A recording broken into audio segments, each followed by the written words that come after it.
বর্তমান সময়ে একটা জিনিস খুব খেয়াল করছি, বিষয়টা হলো অধিকাংশ লোক, আমি শহরে বসবাস করি, অধিকাংশ লোক দেখা যায় বাবার কোটি কোটি টাকার সম্পদ, চাচা, ব্যারিস্টার, মামা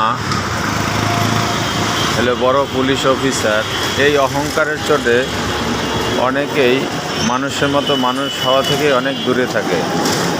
খুব অহংকার, গর্ব ভরে তারা চলে যে আমি অমুকের ভাইয়ের ছেলে, আমি অমুকের ছেলে, আমি অমুকের সন্তান। আসলে মূলত তো হওয়া উচিত নিজের ভিতরে ফুলের চাষ করা। নিজের ভিতরে যদি ফুলের চাষ করতে পারো তাহলে প্রজাপতি তোমার কাছে অবশ্যই এসে ধরা দেবে। অতএব যারা এই ধান্দায় এখনও ঘটতেছ যে আমার চাচা জজ, মামা বড় পুলিশ অফিসার, তারপরে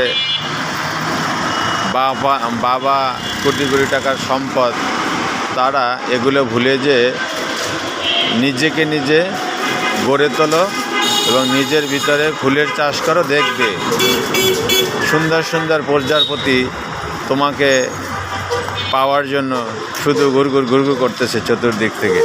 ধন্যবাদ সকলকে। আসসালামু আলাইকুম।